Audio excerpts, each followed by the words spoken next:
Саламатсыздарбы, урматтуу радио угуучулар. Биринчи радионун түз эфирдеги уктуруусун таңкы бурулуштун негизги маселеси улайт.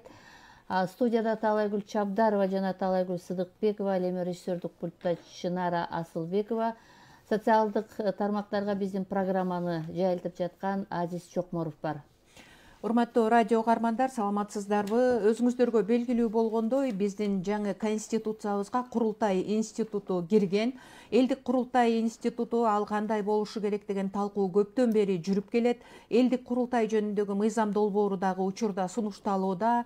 Бул долбоордун ар кандай маселелерин талкуулап, анан коомдук талкууда бир кемчиликтери болсо же башка дагы бир сунуштар болсо аларды эске алуу багытында атайын жумушчу топ дагы иштеди. Деги эле Кыргызстанда элдик Курултай институту кандай болушу керек, баш мыйзамга ылайык ал кандай иш алып барат, жарандар менен бийлик институттарынын ортосундагы эки тараптуу байланыштарды, өз ара бир кызматташууларды ишке ашырууда бул институт кандай роль ойнойт. Биз бул багытта кененирээк сөз кылууну туура таптык. Биздин студияда Кыргыз жолу бириккен руханий коомунун төрагасы Кошалиев Кадыр Амиракулович жана Кыргыз Республикасынын юстиция министринин орун-басары Орозбек Сыдыков бар. Саламатсыздарбы? Студиябызга кош келипсиздер. Биз угармандарга айтып коелу, түз эфирдебиз. Эгерде темага байланыштуу сурооңуздар болсо катышыңыздар. Түз эфирде 0502 39 21 90, 0312 39 21 90 телефондор иштеп жатат. Ошондой эле бизди Facebooktан дагы видеобузду көрсөңүздөр болот. Биринчи радионун баракчасын ачып, бул жакка дагы өзүңүздөрдүн пикириңиздер болсо жазыңыздар.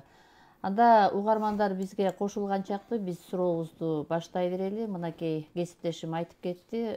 Кадыр мырза, сиз баштасаңыз сөздү. Мына улуттук өзгөчөлүктү эске алуу менен Курултай институту биздин баш мыйзамыбызга кирген. Буга ылайык азыр мына ушул элдик Курултай боюнча мыйзам долбоору талкууда. Негизи биздин угармандарга мындай бир түшүнүктүү болуш үчүн сөз башынан болсун десек, ушул негизги ушул мыйзамыбызга Курултай институтунун киргизилишиндеги бир тарыхый факторлорду дагы атап, мунун зарылдыгы боюнча сөздү баштасаңар. Жакшы болот.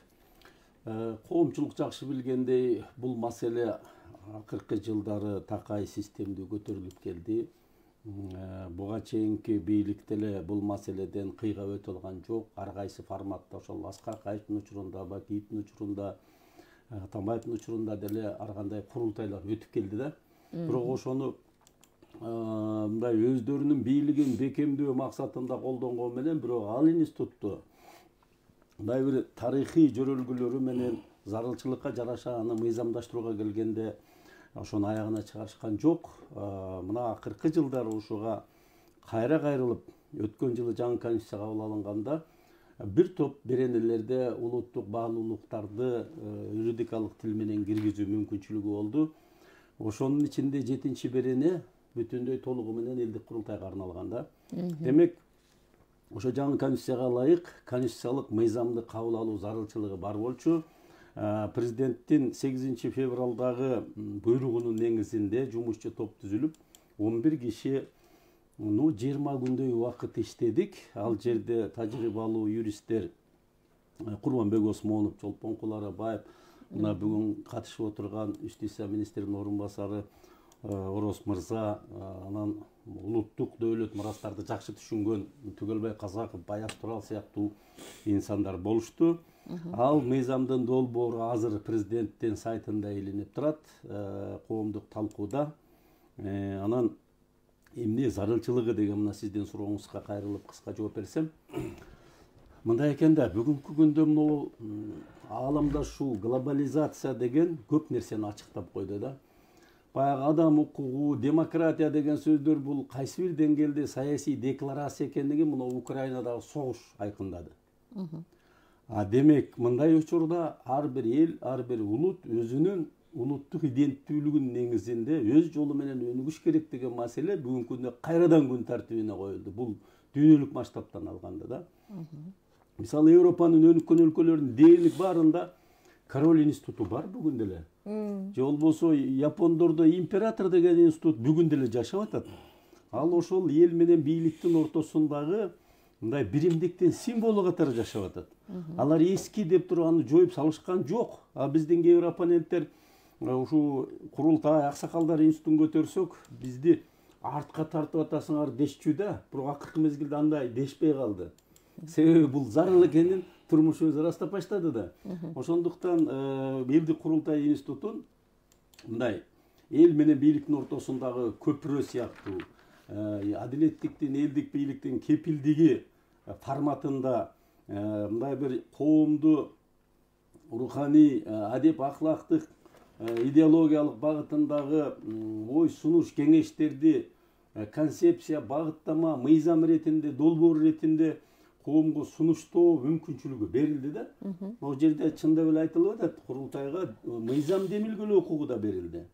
Чындыгында 10 000 адамдан кол топтоп, анан мыйзам долбоорун киргизүү мүмкүнчүлүгү бар эле да коомчулуктан. Бул жерде курултайдын өзүнө да берилип атат. Демек, ушул конституциянын деңгээлиндеги курултай институтуна берилген ыйгарым укуктарды эгерде туура пайдалансак, анда мамлекеттүүлүктү бекемдөө багытында бул институт, бул бир эле элдик курултай менен кошо аксакалдар институту дагы мына мыйзамында дагы 1-2 статьяда аксакалдар жөнүндө айтылат.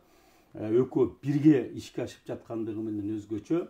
Анан калса аксакалдар соту деген буга чейин эле иштеп келген. Азыр ушуларды иреттүү түрдө мыйзамдын тили менен биздин улуттук табиятка ылайык каныбызда бар нерсени жок, жаңы велосипед ойлоп таап аткан жок эч ким. Бул ошол бар нерсени заманбап кайра ордуна алып келүү процесси жүрүп атат деп ойлойм. Албетте бул жаңы мындай бул институт тарыхта болгону менен аны коомдук саясий системага киргизүү маселесине келгенде бул жаңылык сыяктуу туюлуп атат. Ооба, бул жерде бир топ маселелер бара-бара көч түзүлөт дегендей орду менен ишке ашуу процесси жүрөт деп ойлойм. Ушуга саясий эрки жетишип, азыркы президент Садыр Нуркожоевич өзү ушуну демилгелеп, жанагы шайлоо алдындагы программаларында бар эмес беле. Азыр эми ошону ишке ашыруу процесси жүрүп жатат активдүү. Мен ойлойм, бүгүнкү мынабу биринчи радио аркылуу дагы ошол коомдук талкуунун көрүнүшү деп эсептейм. Рахмат. Орозбек мырза, мына жогоруда Кадыр Амиракулович айтпадыбы, баардыгы мыйзамдарга ылайык белгилүү бир мыкты юристтер менен чогуу талкууладык деп. Анан биздин Кыргыз Республикасынын баш мыйзамына кирип аткандан кийин бул өлкөдө иштеп жаткан баардык мыйзамдарга, конституцияга ылайык келиши керек да. Анан ушул жагынан кандай түзүмү, кандай болду ушул долбоордунчу? Сиздер ошол мыйзамдын үстөмдүгүн орнотуу үчүн, мыйзам иштеши үчүн деген аракет биринчи максат да. Саламатсыздарбы, урматтуу радио угармандар. Мен сөзүмдүн башында ар бир адамзаттын тарыхында, мамлекеттердин, цивилизациялардын тарыхында өзүнүн басып өткөн жолу, өздөрүнүн өзгөчөлүктөрү болот. Ар бир цивилизациянын да басып өткөн жолу. Бул укуктун булактарынын бири бул элдик адаттар, коомдо орун алып калган нормалар, ушулар мындай укуктун булактарын түзөт. Адам заттын басып өткөн жолунда биз өзүбүздүн курултайга кайтып келсек, бул түрк элдеринде, көчмөн элдериндеги бул 1000 жыл эле эмес, бир нече миң жылдардан бери бул коомдук өкүлчүлүктүү орган катары бул биздин салтыбызда, биздин тарыхтагы мамлекеттилик түзүлүштөрүбүздө бул орун алып келген. Өзүнүн ар түрдүү формаларына ылайык өзүнүн. Ушул курултай институтунун бүгүн калыптанып жатканын эң негизги өзгөчөлүгү бул 2021 жылдын 5 майындагы конституцияга киргени. Бул мындайча айтканда укуктук негиздин пайда болгон жагы да бул. Мындай реалдуу укуктук механизмдерге ээ болгон учуру. Эми конституциябызда мына башында эле киришинде жазылып атат. Ата бабабыздын наркын, салтын сактап, айкөл манастын осуяттарына таянып, биримдикте, тынчтыкта жана ынтымакта табият менен таттуу мамиледе жашоону улап деп. Демек биз ата бабабыздын наркын, салтын сактап, аны улантып, ошондой эле конституциябыздын 21 беренесинде мамлекет адам укугун жана эркиндигин кемсинтпеген наркты, үрп адаттарды жана салттарды сактоо менен Кыргызстан элинин маданиятынын өнүгүүсүнө камкордук көрөт.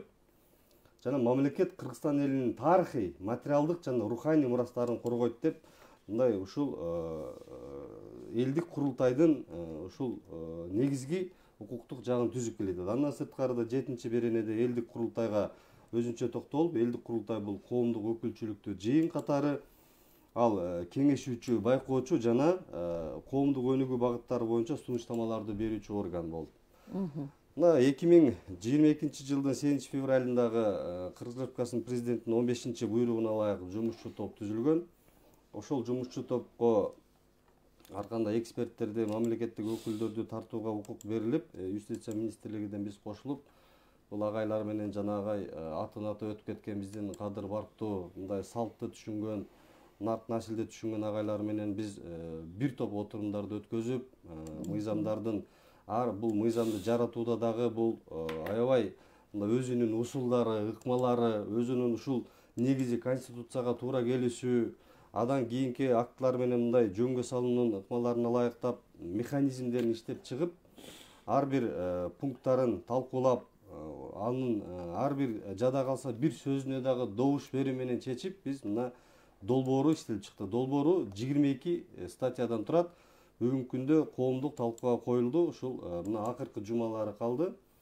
Кызыктар тараптар дагы, коомдук уюмдардын өкүлдөрү дагы, жана башка активдүү жарандар дагы ошол курултайдын элдик курултай жөнүндө мыйзамдын долбоору менен президенттин администрациясы сайтынан таанышып, мындай өздөрүнүн сунуштарын дагы берсе болот.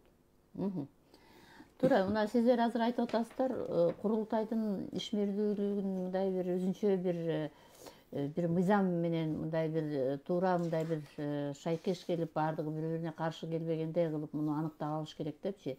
Мына сиздер азыр айтып атасыздар, бул жерде жазылгандай кеңешүүчү, байкоочу жыйын болот депчи. Анан негизги суроо да бул өзүнүн тарыхый миссиясын аткарышы керек, тарыхый миссиясы жоголуп кетпеш керек.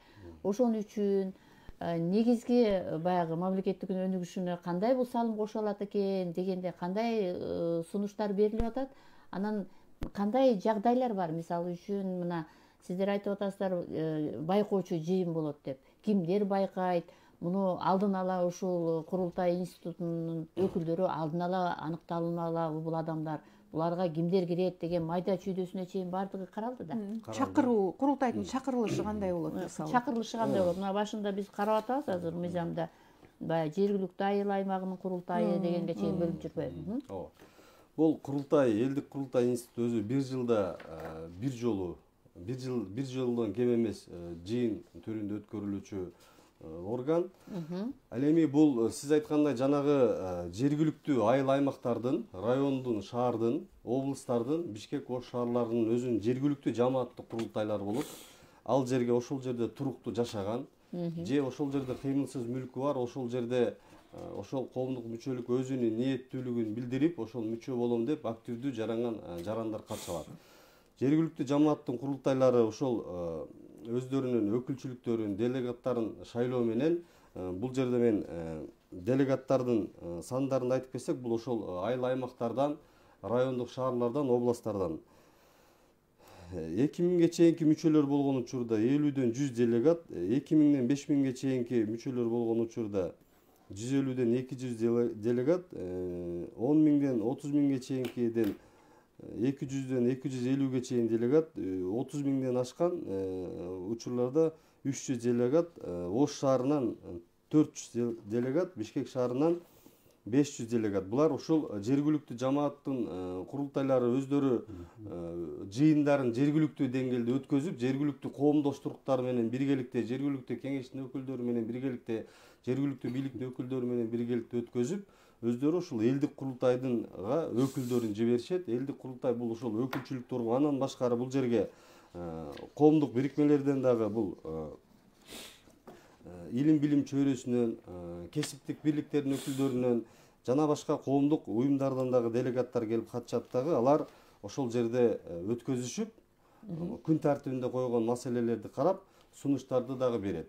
Андан сырткары да бул коомдук өкүлчүлүктүү жыйындын негизги мындай бир ыйгар мукуттарынын бири бул мыйзам чыгаруу демилгесине ченемдик укуктук мыйзам чыгаруу демилгесине. Аны өздөрү мыйзамчы карап чыгып, жогорку кеңешке киргизүү укуктары дагы бар. Ушундай тартип менен өтөт. Бул азыр мыйзам долбоору талкууда турат.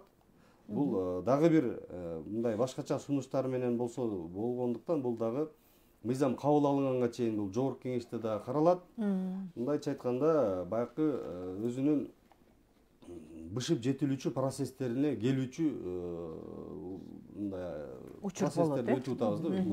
Кадыр Амиракулович ушул боюнча, өкүлчүлүк боюнча. Суроолор көп да, ушул боюнча мен кошумчалап суроолор көп болуп атат да, ошо квоталарын да сурашат экен. Жөнөкөй үлөштүрдүк да. Мисалы үчүн эгерде жана депутаттарды шайлоодо шайлоочулардын санына ылайыктап анан кийин аны округга түзүп анан список түзүлүп атпайбы? Бул биринчиден өтө чоң каражатты талап кылат, кагаздар жана башка жумуш көбөйөт да. Ошондуктан чоң кичине дебестен туруп эле айыл өкмөттөрдүн баардыгына бирдей эле бирден делегат шайлоо укугу берилсин деп чечилди да. Бул деген ошол жана ашыкча машакатты токтотот. Bir 2-3 миң шайлоочу барынан баштап bir 30 миң болсо деле баягы айыл өкмөт деген статусу бирдейги баарына бирден делегат шайлоо. Андан сырткары калкынын саны 30 миңден тегерегиндеги чакан шаарларга бирден, орто шаарларга 2ден, Ош шаарына 15, Бишкек шаарына 40 өкүл берилип атпайбы. Андан сырткары дагы өзгөчөлүгү жана да айтылды. Бул жогорку кеңешке шайлоо болгондо эле байкасаңар жалаң эле 90% бизнесмендер келип калып атат, акчалуулар. Акчалы иштеп калып атат да. Ал эми илимий чыгармачыл интеллигенциянын үнү угулбай калды акыркы жылдары. Негизи ошолордун үнү угулуп керек эле. Ошондуктан атайын бул жерге ошолорго илимий чөйрөгө өзүнчө, чыгармачыл чөйрөгө өзүнчө квота коюлду. Андан сырткары 1 миллион эл азыр чет өлкөдө жүрөт мигранттар. Алар Кыргызстандын граждандыгын сактап калышкан көпчүлүгү. Кээ бири гана граждандуулугун албаса, негизинен чет өлкөдөгү биздин атуулдугун жоготпогон граждандары үчүн дагы 20 өкүлчүлүк орун калтырылган да. Алардын да үнү угулуп туруш керек мындайча айтканда. Андан кийин албетте өкүлчүлүктөн сырткары жанагы аймактык, республикалык курултайда ошол деңгээлдеги мамлекеттик органдардын жетекчилери толук кандуу катышып, өзүнүн ой көз карашын айтып, ошол курултайдын ишинде эл менен бийликтин ортосундагы көпүрө деген так ошол процесстин өзүндө эле байкалат да. Мисалы үчүн эгерде убагында курултай институту орногондо мүмкүн үзөңгү кууш Кытайга кетпейт болчу. Мүмкүн кумтөр мынчалык проблемага айланбайт болчу. Мүмкүн чек ара маселелери да мынчалыкка жетпейт эле. Ошол учурларда эл өзүнүн үнүн ушул салттуу институт, ушул салттуу трибуна аркылуу элге, бийликке маселени убагында чечүү мүмкүнчүлүктөрүнүн ырчактарынын бири болмок да. Анан эми азыр дагы буну жана айтылгандай салыштырмалуу жаңы, бирок бул бар нерсе. Ушуну ишке ашыруу процессинде ээлери сунуштап атат. Мен кечээ эле Ош шаарында ушундай коомдук талкууга катышып келдим. Алардын айткан ойлорунда да ушул өкүлчүлүк жөнүндө адам укугу дегенди бизге сиңирип салышпадыбы? Эмне үчүн 3 миң шайлоочу менен 30 миң шайлоочунун укугун теңдеп салдыңар деген дагы сөздөр болду. Бирок бара мүмкүн биз бул биринчи тажрыйба, ушундай эле жол менен болгондо дагы кагаз менен анан жабык добуш эмес, Кыргызда жалаң эле ачык добуш менен кеткен. Бир мезгилдерде таш менен, коргол менен шайлаган, бу деле ошол ачык добуштун эле бир формалары болгон. Анан ошондуктан алгачкы этабында биз көп буну татаалдаштырбастан жанагындай ашыкча жабык добуш менен анан кийин округдарды түзүп тигиндей кылбастан мындай географиялык, административдик бүгүнкү биздин турган район, шаар, айыл өкмөт деген боюнча гана кетип, ушул боюнча гана алгачкы курултайды орнотуу ишин бир аз жеңилдетилген форма менен жылалы деген сунуш болуп атат. Андан сырткары бир пунктта жанагы илгерки курултайда Кыргыздын 40 уруусу, анда 40 эмес көп деле болгон уруулар, ошо эл жакшылары, эл башчылары келген да. Ошол тараптагы өкүлдөр да айтып атат, биринчи ушул багытта орнотуш керек эле деп. Анан эми азыркы заман башка, бизде географиялык, административдик биздин өзүнчө структураларыбыз бар. Ошол аймактык принципти биринчи кармадык, негизги өзөк кылып. Но бирок Кыргыз эл биримдиги деген дагы бир чоң 40 уруунун башын бириктирген уюм бар. Аларга да өкүлчүлүк калтырылды да. Жок дегенде бир уруудан бир аксакалы келиши мүмкүн, бир өкүл. Ошондо жана айтылгандай, биздин улуттук өзгөчөлүгүбүз дагы эске алынат деген ойдо киргизилди да. Бир эле ошол уюмга артыкчылык берилди, башкалардан атаандашы болбойбу? Жок, мындай да, мисалы үчүн Атаандашы болот болуш керек. жок, мисалы ушул жерде эгерде коомдук уюмдар деген баарын кой бере турган болсок, анда каттоодон өткөн 20 миңге жакын уюм бар экен. Анда эле такыр эле башаламан болуп кетиши мүмкүн да. А бул кыргыздын кыркыруусу, бул биз ойлоп чыккан уюм эмес, бул ата-бабадан келе жаткан. Бул да салттуу институт, уруулар институту. Өзгөчөлүгү бар экен да. Өзгөчөлүгү бар, ошондуктан анда сырткары дагы 2 уюмга, мына профсоюздарга, анан ассамблеяга. Силер айтмакчы, бул жерде коомчулуктун үнү жакшы эске алынган. Мисалы үчүн 32%, 30% бизде башка улуттар бар да. Ооба. Кыргызстан элдеринин ассамблеясы деген уюм алардын башын бириктирип турат. Демек, аларга да квота берилди, анан профсоюздар уюму, бул дагы массалык. Ал эми 2-3 мүчөсү бар, анан каттоодон өтүп койгон уюмдарга эле биз эми квота бөлө берсе, анда бул жерде башаламандыкка кетип калат. Негизи бир чакырылышта канча, курамы канча? 700гө жакын барат экен. Канча убакта бир жолугуп турат алар? Жылына бир жолу деп айтылды, ошону туура деп эсептейбиз. Анан 2 жылда бир деген да сунуштар болду. Жылда бир дегендин мындай логикалык мааниси мында: жыл ичиндеги мамлекеттик саясаттын жүрүшүнө мисалы баа берилет да, эл тарабынан кандай жүрүп атат, эмне болуп атат, сунушун айтат дегендей жыл жыйынтыгы сыяктуу болуп калат. А бир чакырылыш канча мөөнөттү иш алып барат? Бир жылда бир элеби? Бир жылда бир жолу. А кийинкиде башка курам келеби? Жок, бул жылына бир болгондон кийин эгерде делегаттар 3 жылга шайланса, анда 3 курултайга катышуу укугу бар. Ушундай да. Бизде угарман бар экен, кабыл алалычы. Саламатсызбы? Саламатсыздарбы? Угуп жатабыз сизди. Мен Казанжай районунан Алимбекова. Мурда биз союз бармагында КПССнин мүчөсү болуп, Ленин комсомолунун 20-съезиге барганда гостиницалар бекер болчу да. Азыр эми биз барсак кандай болот? Анан курултайга мүчө болуш үчүн айыл өкмөткө жолугуш керекпи же районго жолугуш керекпи? Кантип мүчө боло алабыз деген маселе. Кимдер мүчө болот? Делегат боло алат. Шайланат булар. Бул каржылоо маселеси, бул мыйзам боюнча жергиликтүү курултайлар жергиликтүү бюджеттин эсебинен, республикалык курултай республикалык бюджеттин эсебинен каржыланат деп жазылган. Бирок башында эле айтып коелу, жанагы депутаттарга окшоп делегаттардын баары жыл бою айлык албайт. Бул өзү коомдук башталыштагы институт. Болгону жанагы азыраак эле бир аппарат дейбизби же ошол президиум. Ошол жерде гана ушул ишти иреттүү алып бара турган гана чакан аппарат бюджеттен кармалышы мүмкүн. Ал эми жыйында эле бир жыл бою жүрбөйт да, ашып барса бир жумада бүтөт, болбосо 3-4 күндүн ичиндеги жыйын булчу. Ошол гана каржыланат да. Башында эле айтып коелу, себеби коомчулуктан азыр бюджет тартыш болуп турганда дагы бир 5-чи дөңгөлөктөн эмне кереги бар дегендер да бар. Ошондуктан буга ашыкча чыгым кетпейт, себеби дегенде көп болсо мына өткөн чакырылышта эсептешти го, бир депутатты кармаганга 6 миллион керек экен.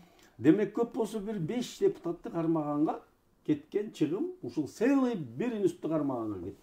Мындай чыкканда бул мамлекеттик чоң маселени чечүүдө мен ойлойм туура эле мамиле. Каражатка болгон мамиле жана башка. Ал эми делегаттарды шайлоо процесси жөнүндө кызыгып атпайбы? Анын жанагы эме шайлоо комиссиясы боюнча атайын жергиликтүү кеңештерге да укук берилген, бирок биз сунуштап атабыз.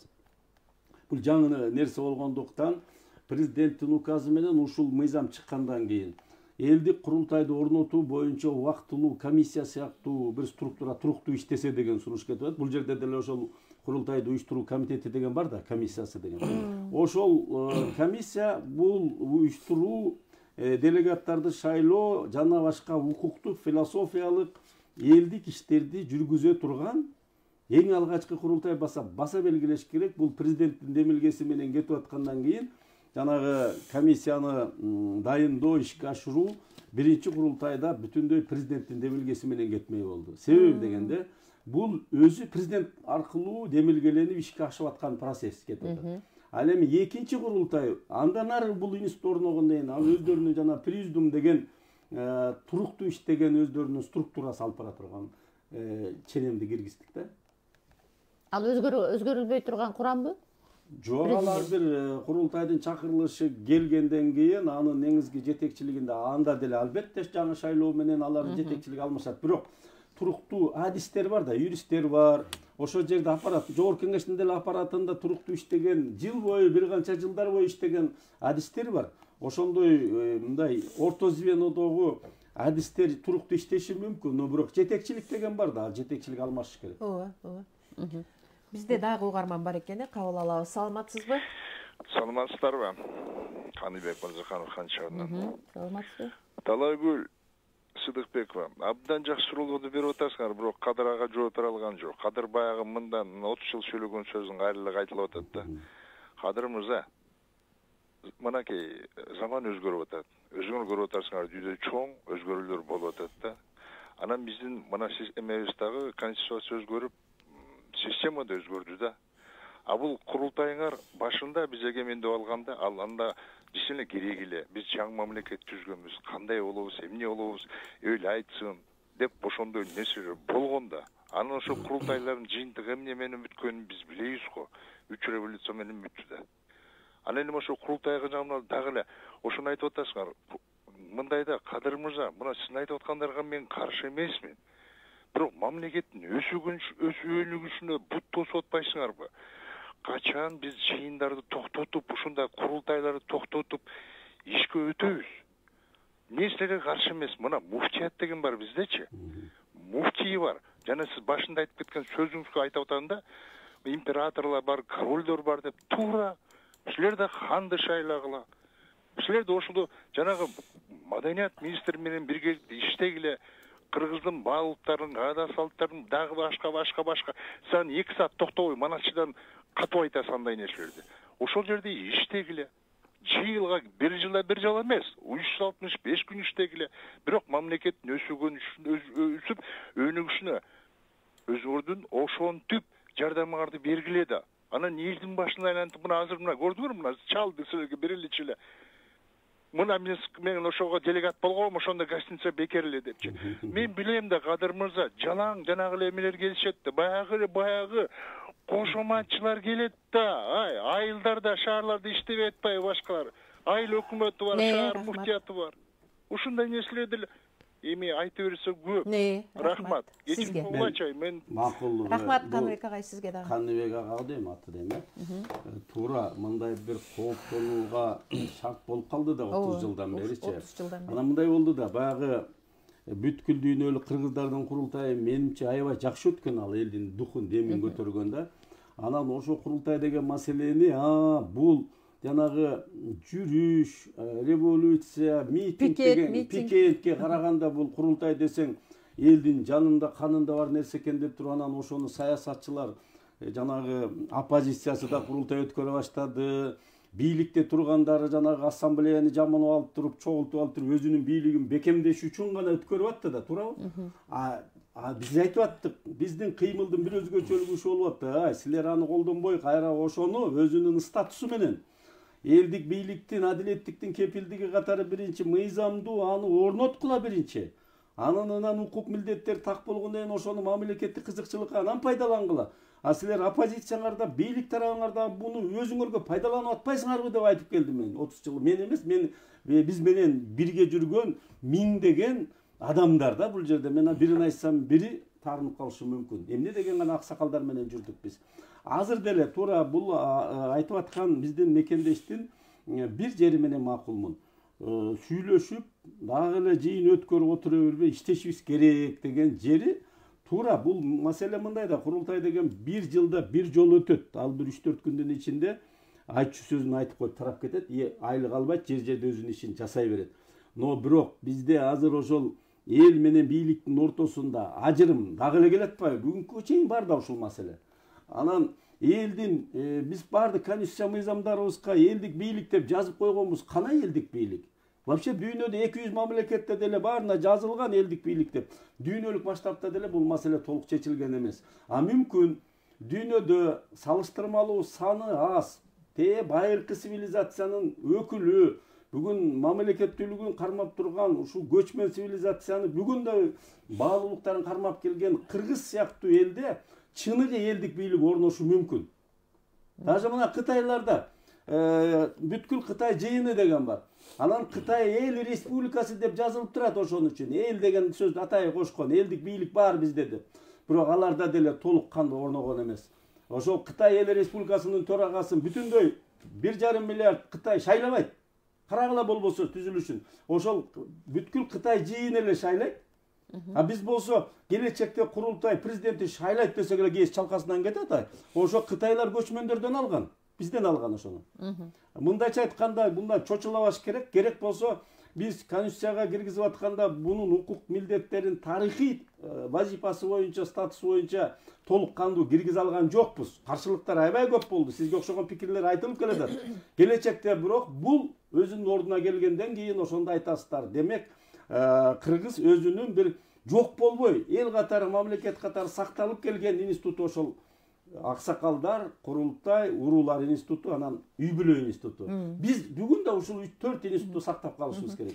Орозбек мырза, ушундан улам суроо сизге пайда болуп атат да. Мисалы, баягы ушундай жыйындар көп болот, анан жана башка деп азыр деле күн сайын митинг, пикет жана башка да.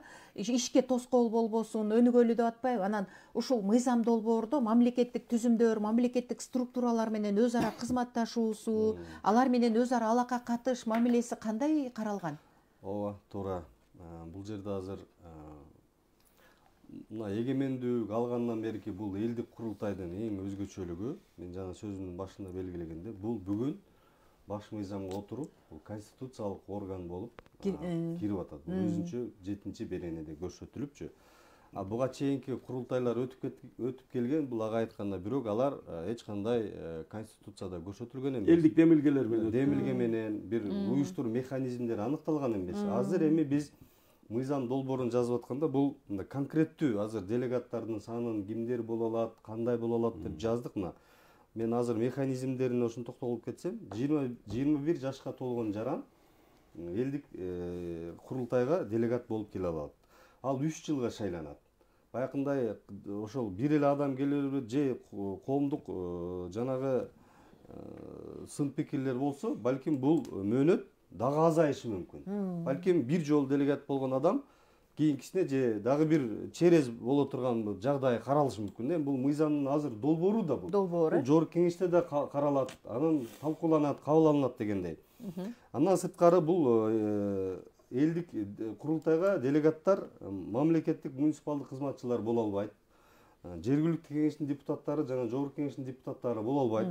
Соттун чечими менен аракетке жөндөмсүз деп табылган жарандар же кире албайт алар. Алар дагы соттун өкүмү боюнча же эркиндигинен ажыратылган жайларда кармалган жарандар кире албайт. Кокусунан бир шулундар кирип кетпейби? Ой, жаман мындай. Ошондойлорду бул жергиликтүү жамааттын курултайлары да өздөрү уюштурат да. Баягы калк айтса калп айтпайт деп эл өзү билет кимдин кандай экенин. Эл жашап аткан элдер кошунасы, айылы, башка адамдарды билет.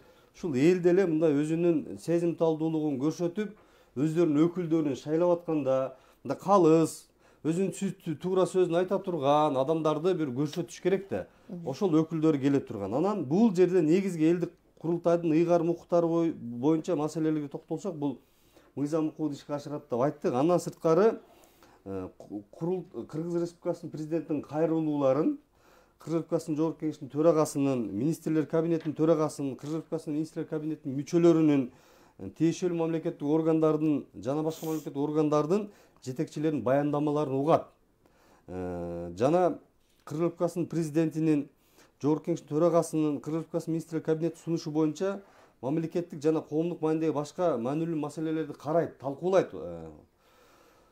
Анан Кыргыз Республикасынын президентине, министрлер кабинетинин мүчөлөрүнүн жана аткаруу бийлигинин башка органдардын жетекчилерин кызмат ордунан бошотуу жөнүндө сунуштарды киргизе алат. Ошол эле учурда Кыргыз Республикасынын сот адилеттик иштери боюнча кеңешине элдик курултайдын өкүлдөрү шайланат.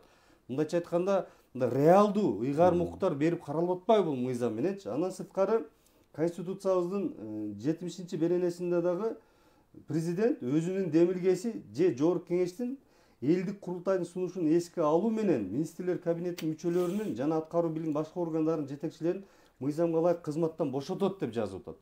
Бул конституция, баш мыйзам, бул түздөн-түз мындай юридикалык күчкө ээ да.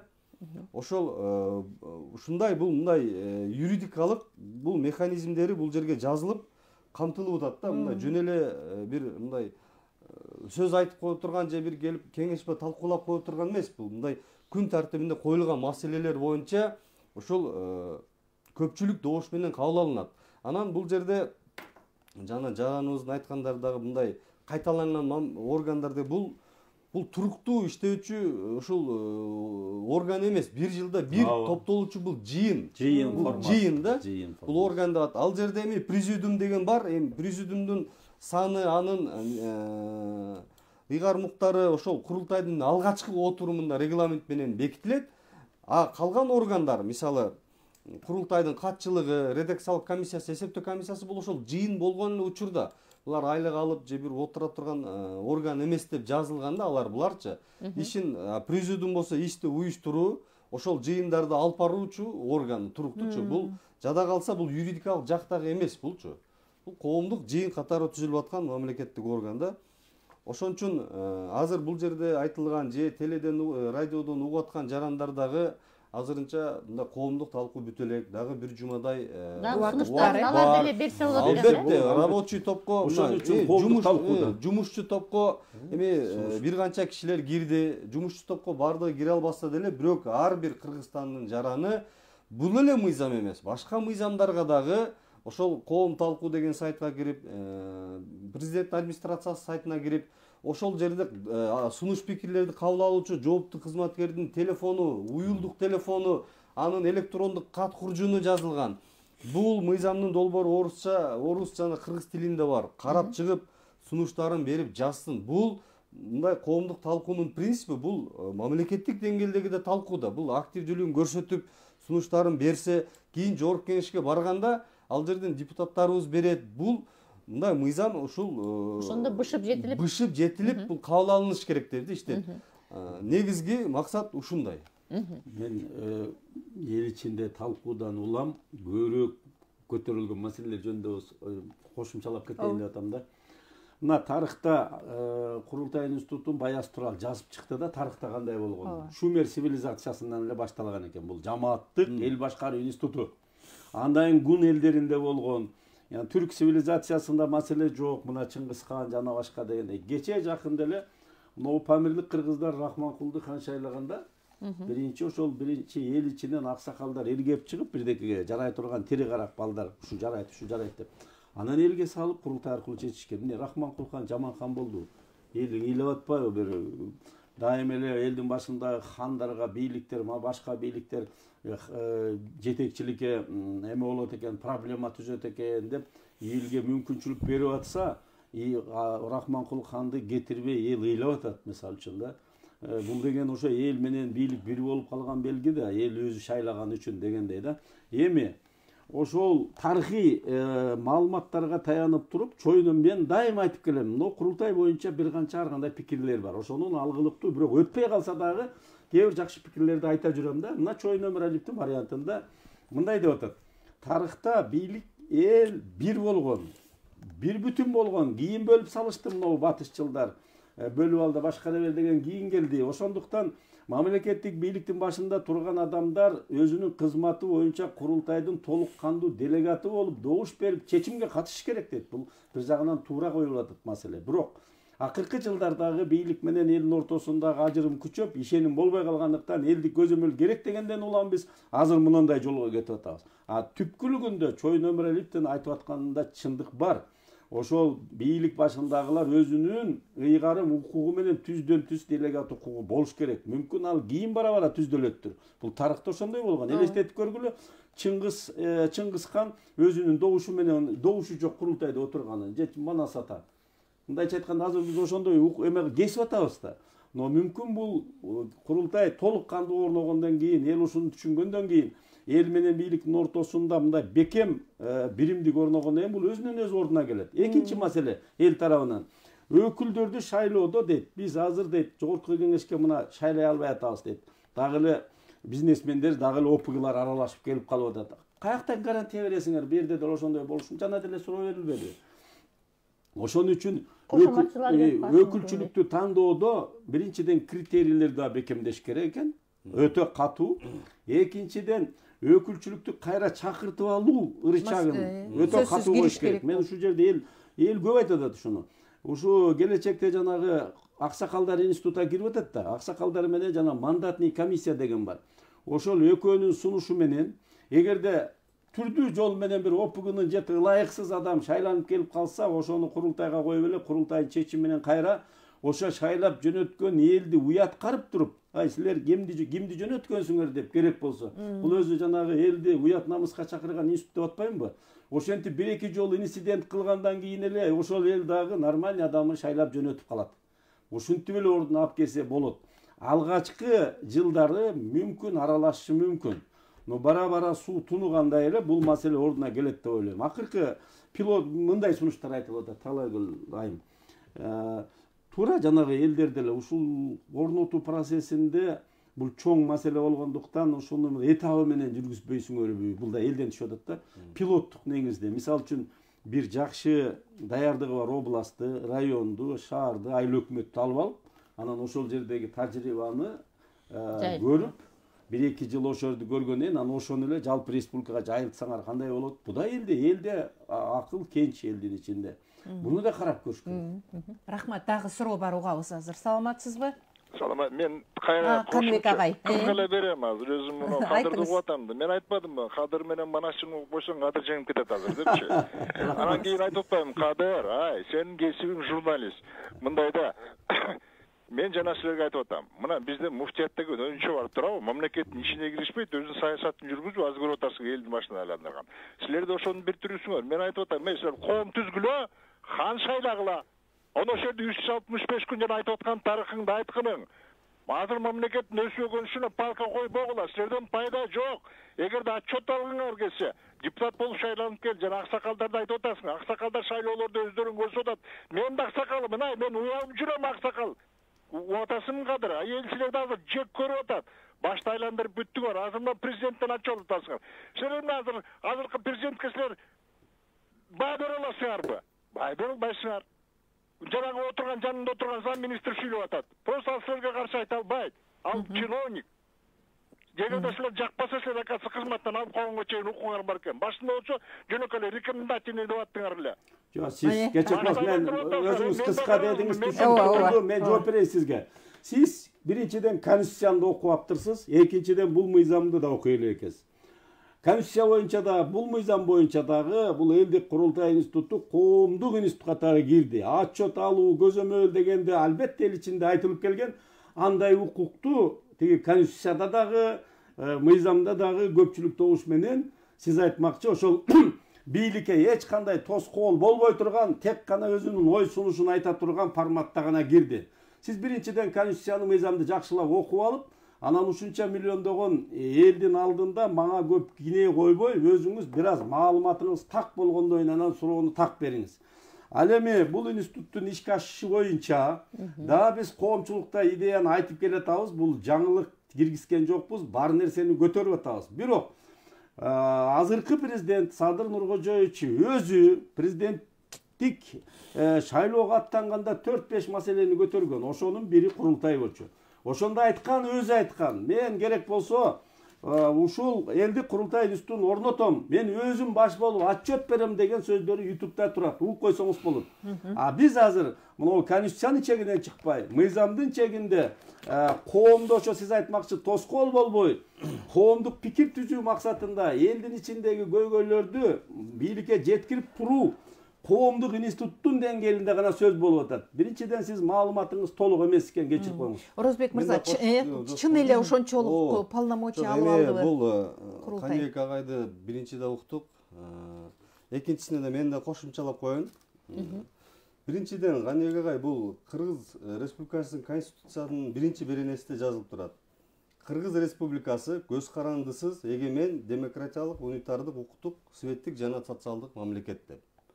Бул сиз муфтиятты айтасыз кайра-кайра. Бул муфтият, бул диний уюмдардын жогору түзүлгөн органы. Диний уюм катары уюштуруктук формада. Бул жака аны окшоштурууга же мамлекеттик бийликке аралаштырууга болбойт ал жердечи. Экинчиден, бул мыйзамдын биз долбоорун айтып атабыз, бирок мыйзамдын долбоорун айтып аткуу менен биз азыркы кабыл алынган конституциядагы беренелерди айтып атабыз бул жерде. Мына 70-беренеде президенттин ыйгарым укуктары турат. Мен сизге кайра кайталап коем. өзүнүн демилгеси же жогорку кеңештин элдик курултайдын сунушун эске алуу менен деп атат. Министрлер кабинетинин мүчөлөрүн жана аткаруу бийлигинин башка органдардын жетекчилерин мыйзамга ылайык кызматтан бошотот деп жазып атат. Эске алуу менен деп атат. Андан сырткары 15-беренеге жазып атабыз. Ушундай маалыматты бул мыйзамдын долбоорун мен дагы кайталайм. Администрация президентинин сайтында турат. Ал жерде жазып атабыз 15-берененин 2-пунктунда. Кыргыз Республикасынын президентинин кайрылууларын угат деп атат. Кыргыз Республикасынын жогорку кеңештин төрагасынын, министрлер кабинетинин төрагасынын, министрлер кабинетинин мүчөлөрүнүн жана башка аткаруу органдарынын жетекчилеринин баяндамаларын угат деп жазып атабыз. Бул жерде. Бунун бардыгы ушу конституцияда көрсөтүлгөн нормаларды бул конституциялык мыйзамга түшүрүп атабыз механизмдеринчи. Андан сырткары конституциянын 7-беренесинде элдик курултайга азыр элдик курултайды бул жерден отуруп эле биз экөөбүз айтып аткан жокпуз да, жомок токугандай кылып. Бул конституцияда болгон нерсенин механизмдерин айтып түшүндүрүп атабыз. Президенттин буйругу менен рабочий жумушчу топ түзүлүп, ошол боюнча иш алып барып бир топ кишилер кирип, мыйзамдын долбоору иштелип чыгып, коомдук талкууда турат. Удам эле бул жерден талкуулоо иши жүрүп атат. Конституциядан Бирок чыккан жок. ушундай ушул сунуштарды кабыл алып, сиздин дагы ушул маалыматтар менен таанышып, бир өзүңүздүн өзгөчө сунуштарыңыз болсо, кат жүзүндө ошол көрсөтүлгөн электрондук кат куружунга жазыңыз. Аны дагы карап чыгуу сөзсүз ишке ашырылат. Эми жаңы башка багыттарына өтөлү. Кадыр Амиракулович, ушул жана сиз айтып атпайсызбы, аксакалдар институту кирип атат, анан дагы башка деп, анан ошо жыйынды ким башкарат, президиум деген кандай болот? Бул дагы кызыккан, көп коомчулук кызыккан маселе да. Жана айтылгандай, демилге президенттин атынан кетип аткандан кийин, мыйзамы дагы жогорку кеңешке президенттин атынан кетип аткандан кийин саясий эркти көрсөтүп, ушул салттуу институту орнотууда президенттин ролу болуп атат да, муну түз айтыш керек да. Ошондуктан алгачкы курултайдын уюштуруу жана башка иштеринин баары президент жана президенттин аппараты менен кошо кетет. Ошону ишке ашыруу жана айтылганда уюштуруу комитети түзүлөт. Уюштуруу комитетинин ичинде бийликтин дагы коомчулуктун да өкүлдөрү болот. Ушундай принципти койдук да мыйзамга. Эми ал алгачкы жыйынында өзүнүн жанагы курултайдын структурасы, жетекчилиги, теги бул маселелери регламент иретинде такталгандан кийин, ошол жана президиуму чечилгенден кийин, ал өзүнүн жана мыйзам жана регламентке ылайык тийиштүү адамдар шайлангандан кийин ал уже алып кетет андан ары. Бул өзү негизи калыс чечилди да. Анан алгач кээси айтышты, силер бул үч бийликке дагы буну байлап берип атасыңарбы? Бул өзүнчө болуш керек эле деген да азыр деле сөздөр бар. Мына даже буттосуп атасыңар дегенге чейин барып атпайбы? Биз жок. Ушу демилгени президент баштап атабы? Ушуну баягы жаңы көчөттө отургузганга чейин өзү демилгенин башында болуп аягына чейин жана президиум түзүлгөнгө чейин президент өзү туруш керек дегенге биз дагы макул болуп атабыз да. Анан сиз айткандай андан аркысы өзү системага түшкөндөн кийин кетет. Кийинки улам кезектеги курултайды чакыруу, уюштуруу уже президиумдун иши болуп калат. Бирок мыйзам боюнча жогорку кеңеш анан президенттин дагы укугу бар, кезексиз курултай чакыруу, сунуш киргизүүгө укугу бар. Айтат президиумга, мына маселе аябай маанилүү болуп калды.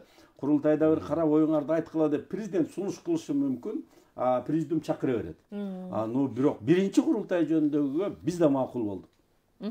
Жакшы. Эми мырзалар, мына биздин дагы угармандар дагы суроо берип атпайбы? Ушундан улам да, мына жамаат 2-беренедеги жана жамааттык курултайлар, анан элдик курултай деп жазылып турбайбы?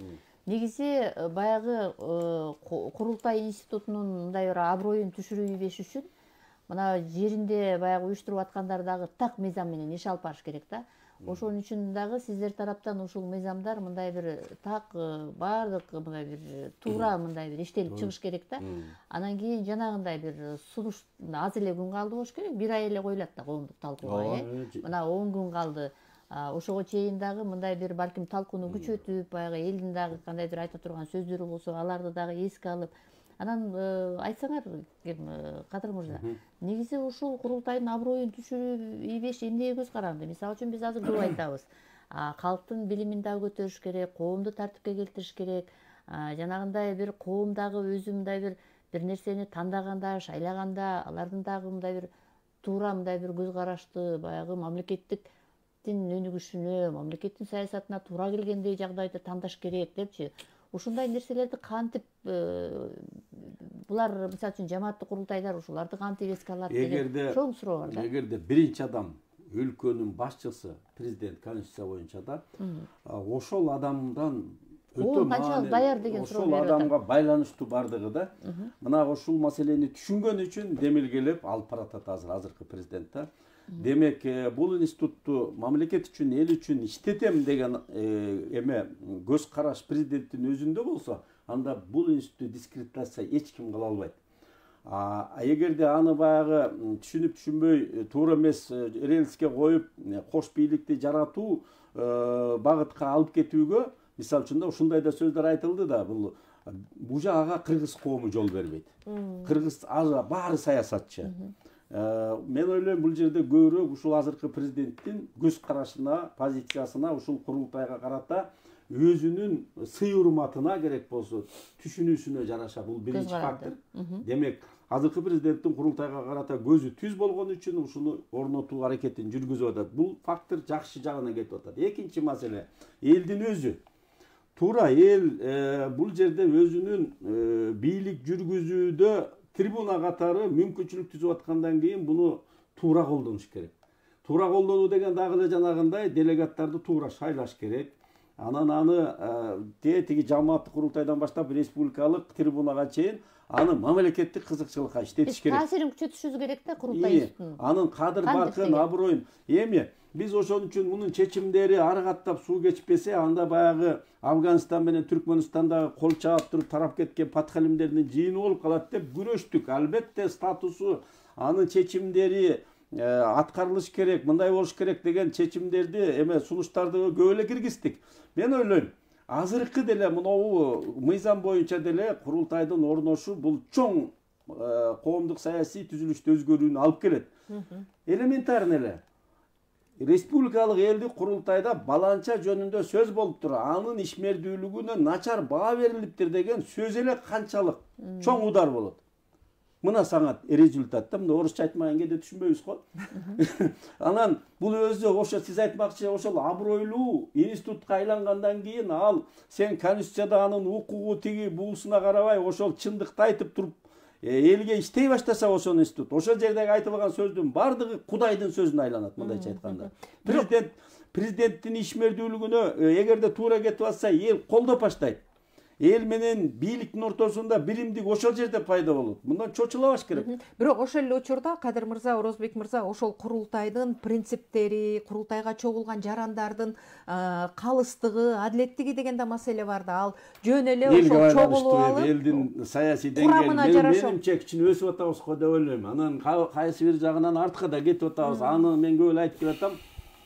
Билим берүү, курултайдагы ушу тарбияласабы дейм. Мисалы, билим берүү, тарбия, маданият, саясий маданият ушул багытта өзү деле мынакей багыттама сунуштарды, эмелерди берип, мыйзам түрүндө дагы, мындай программалык долбоор ретинде дагы курултай өзү бийликке да сунуштоо укугу туруп атпайбы? Мындайча айтканда, курултай керек болсо үлгү көрсөтсүн. Ошондой мүмкүнчүлүк берип атат. Ошондой подиумга чыгарып атат, мындайча айтканда. Бир жазалоочу уюм эмес, тескерисинче үлгү болуучу уюм болушу керек, жыйын болушу керек. Кеңешүүчү, байкоочу орган. Эми бул юридикалык тил менен айтканда мына 2021 жылдын 11 апрелинде референдумда бүткүл элдик добуш берүүдө бул конституция кабыл алынган. Бүгүнкү күндө иштеп атабыз, ошол конституция менен жашап атабыз. Конституцияда көрсөтүлгөндөн кийин бул конституциялык мыйзам болуп кабыл алынып атат. Буну аткаруу, бул процессти аягына чыгаруу биздин түздөн түз милдет. Анткени конституция бул жогорку баш мыйзам, ал түздөн түз иштейт. Андан сырткары ушул мыйзамдын жоболорунда жазып атат, жана сиз жергиликтүү жамааттын, жергиликтүү өкүлчүлүктөр болуп айтканда, ушул мыйзам күчүнө киргенден кийин 2 айлык мөөнөттө жергиликтүү кеңештерге, жергиликтүү мамлекеттик администрацияларга жана жергиликтүү өзүн башкаруу органдарына тапшырмалар коюлуп атат. Өзүнүн актыларын, чечимдерин ушул мыйзамга келтирүү боюнча депчи. Биринчи курултай бул президенттин жарлыгы менен уюштуруу комиссиясы түзүлөт дагы. Уюштуруу комиссиясынын иши ошол элдик курултай президиумун түзүп, регламенттин бекитилип, биринчи курултайдын өткөрүү менен ал чектелет дагы.